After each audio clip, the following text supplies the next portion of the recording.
Hi guys, I'm Donna, an online therapist from talkfeelchange.com, and today I'm going to be speaking all about perfectionism. How can you identify perfectionism, what some of the causes of perfectionism might be, and I'm also going to give you a strategy to help you to tackle perfectionism. Okay, so firstly, how do you even know if you're a perfectionist or not? You may only be a perfectionist in a few areas of your life and not even in all of them. And who doesn't want to be a perfectionist when it comes to things like your job or having a properly clean house or a great fitness regime? These are things that are really important to you. So of course these are things you want to get right.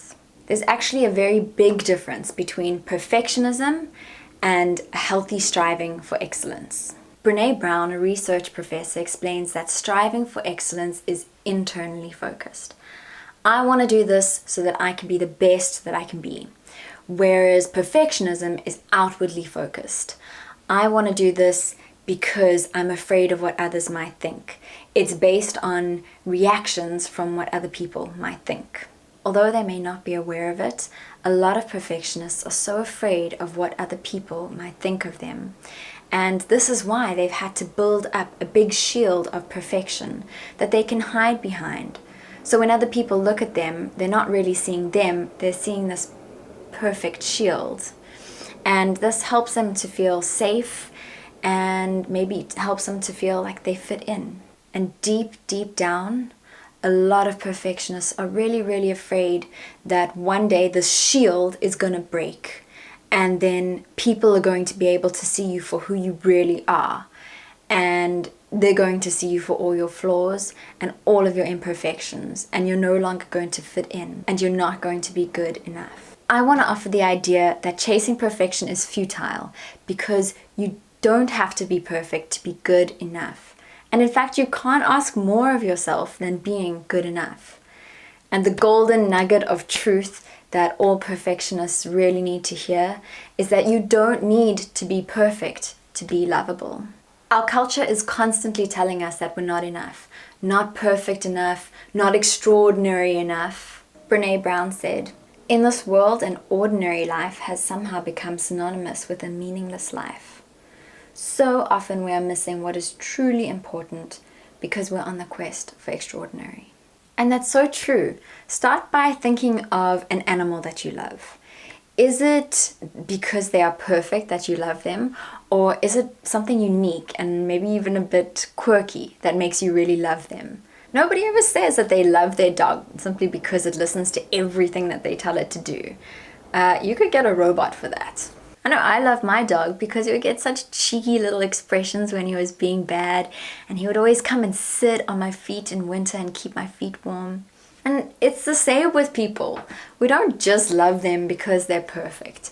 And we don't love them despite their imperfections. I think a lot of the time it's their imperfections that are a big part of why we love them. Because those are aspects that make them them. Like maybe you have a partner who's a bit of a goofball but he really makes you smile. Or maybe you have a friend who's a bit of a klutz and it gets lost a lot, but makes every experience an adventure. When we look back at people that we've loved, we don't think only about the perfect things that they tried so hard to get right. We often think of the imperfect idiosyncrasies that only they had that really stood out to us and made us love them so much more. So you may then be left feeling, okay, so how do I start embracing the good enough? I've been a perfectionist since forever, and it's kind of all that I know. Here's one way to help you tackle perfectionism. Raj Shafran noted that one of the difficulties with perfectionists is that their goals are rigid. What are rigid goals? It's using words like always or never. I should always have a tidy house. I should never make mistakes. I should never fail. I should always be polite. And of course this is self-defeating because we can't always or never anything because we're human. But this is becoming more and more problematic nowadays because these rigid goals are backed up a lot by social media. A lot of the time on social media we're seeing other people getting things right 100% of the time. And of course we're not seeing a lot of the mistakes or the failures that are edited out. It really reinforces the idea that other people are maintaining these rigid goals. And so if we can't, then we're just not measuring up. Our society is becoming so fixated on perfection that we're less and less able to tolerate any mediocrity. And it's just so much more helpful for us in our lives if we start moving towards balance and acceptance and self-love, and accepting the fact that we are flawed human beings.